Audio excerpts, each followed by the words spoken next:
খালি বলে ওঠেন ওঠেন ওঠেন, জামা গায়ে দেন, গেঞ্জিটা ওখানে ভাঁজ করা ছিল একটা, গেঞ্জিটা পরাই দিয়ে উঠাইলো। আমার তো হাতটা ধরে আসি, বাবুরও হাত ধরছি, ওদেরও হাত ধরছি, কিছুতেই ওরা শুনে না। কারাগারে রমেশ চন্দ্র সেন অসুস্থ এবং হাসপাতালে মৃত্যু। ধীরে ধীরে স্লো পয়জনিং এর মাধ্যমে অসুস্থ করার পর তারপর মৃত্যু, এবং সুকৌশলে বাংলাদেশ থেকে হিন্দু লিডারশিপ গুলোকে এক এক করে ছাঁটাই করার প্রক্রিয়া। আমি যাই, তাদের ধরলে আমি খুশি হইতাম, কিন্তু এই মুহূর্তে দেশের রাজনৈতিক অঙ্গনে আলোচনার কেন্দ্রবিন্দুতে সাবেক মন্ত্রী ও 5 বারের নির্বাচিত সংসদ সদস্য রমেশ চন্দ্র সেনের মৃত্যু। তবে এটি কি স্বাভাবিক মৃত্যু, নাকি এর পেছনে লুকিয়ে আছে অন্য কোনো রহস্য?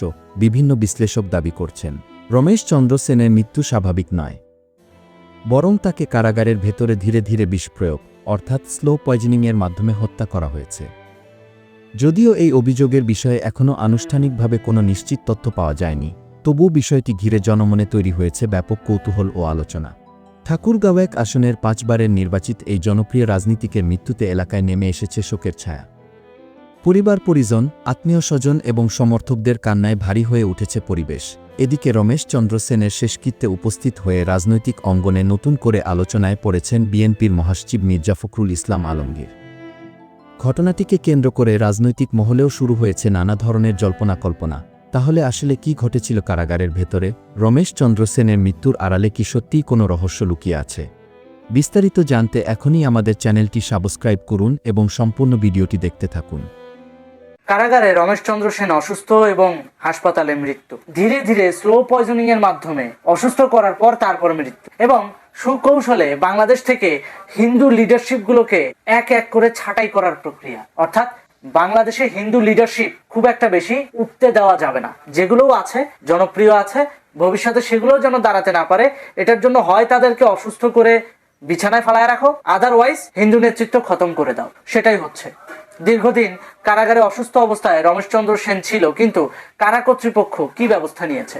বরং কারাগারে যে মেডিকেল সেবা যেটা প্রদান করা হয় সেটা যে কত অপ্রতুল, সেটা তো আমি নিজে যাই দেখে আসছি।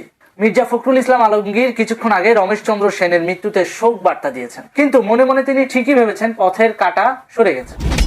হ্যাঁ, রমেশ চন্দ্র সেনকে 5ই আগস্টের পর এই মির্জা ফখরুলের অনুসারীরাই তো মব করে গ্রেপ্তার করেছিল, আর এখন তার মৃত্যুতে শোক বার্তা দিচ্ছেন মির্জা ফখরুল ইসলাম আলমগীর। এই শ্রদ্ধাবোধ, এই ভালোবাসাটা যদি সে যখন কারাগারে ছিল তখন দেখাইতেন, তাহলে বুঝতাম যে হ্যাঁ, রাজনৈতিক শ্রদ্ধাবোধ ছিল।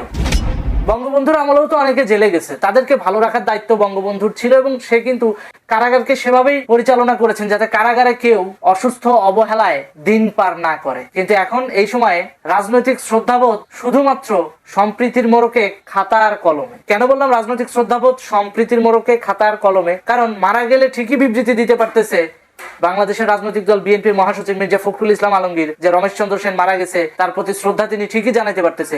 অথচ বেঁচে থাকতে তিনি কারা কর্তৃপক্ষকে যদি একটা ফোন দিয়ে বলে দিতেন, কিংবা তারই ভাতিজিত ঢাকা কেন্দ্রীয় কারাগারের জেলা যদি একটু খেয়াল রাখার কথা বলতেন, তাহলে হয়তো বিনা চিকিৎসায় ধুকে ধুকে অসুস্থ হতো না রমেশ চন্দ্র সেন। পরিকল্পিতভাবে বাংলাদেশে কোনো মাইনরিটি লিডারশিপ এস্টাবলিশ হতে দেওয়া হয় না। সুরঞ্জিত সেনগুপ্ত এবং রমেশ চন্দ্র সেনের পর কয়টা ভালো হিন্দু লিডার বাংলাদেশ পেতে চলেছে ভবিষ্যতে? খুব একটা নাই, কিন্তু হাতে গোনা 1 2 জন। তো পরিকল্পিতভাবে বাংলাদেশে মাইনরিটি লিডারশিপ কেন দাবিয়ে রাখা হয়? কারাবন্দী থাকা অবস্থায় আওয়ামী লীগের সাবেক পানি সম্পদ মন্ত্রী এবং সাংসদ রমেশ চন্দ্র সেন মৃত্যুবরণ করেছেন। এটা কি নিছক স্বাভাবিক মৃত্যু আপনি বলবেন, না অসুস্থজনিত মৃত্যু বলবেন, নাকি হত্যা বলবেন? আমি ব্যক্তিগতভাবে যদি বলি তাহলে এটা বলবো এটা হত্যা, পরিকল্পিতভাবে হত্যা। কারণ জেলখানায় আওয়ামী লীগের নেতাকর্মী থেকে শুরু করে সাংসদদেরকে পর্যাপ্ত নিরাপত্তা তো দূরের কথা, স্বাভাবিকভাবে চলাফেরার মতো পরিবেশ পর্যন্ত রাখা হয় না।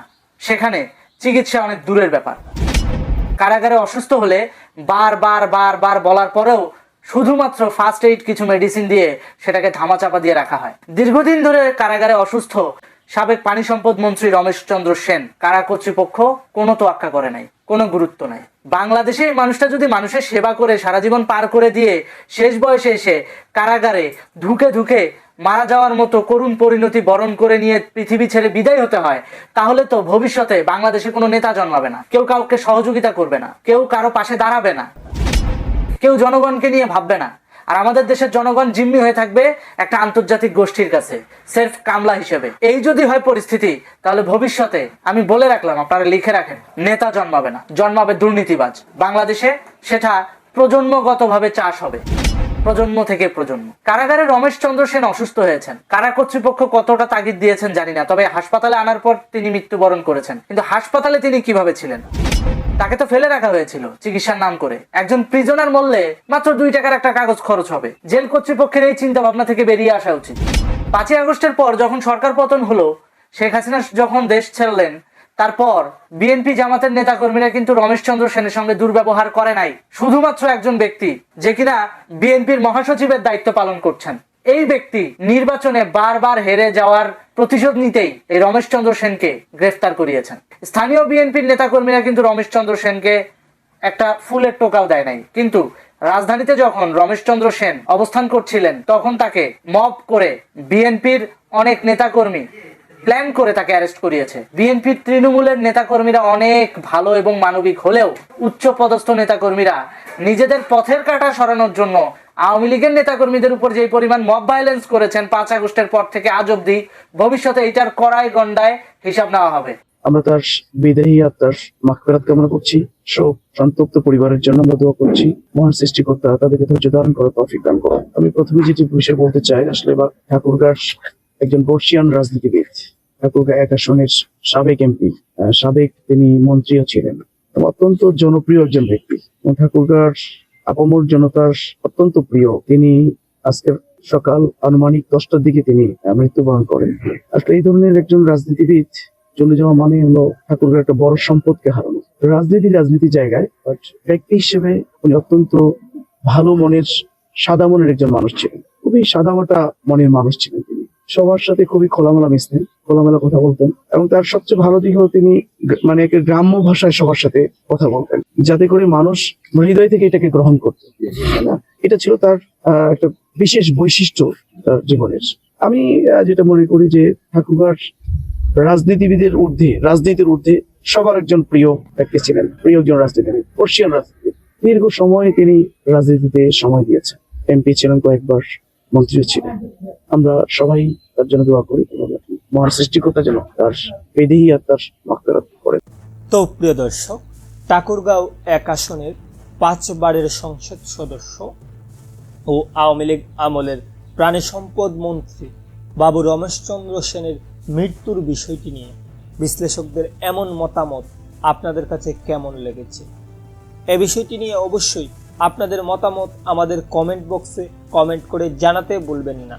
আর হ্যাঁ, আপনি যদি আমাদের এই চ্যানেলে নতুন দর্শক হয়ে থাকেন, তাহলে অবশ্যই চ্যানেলটি সাবস্ক্রাইব করে বেল বাটনটি অন করে রাখবেন।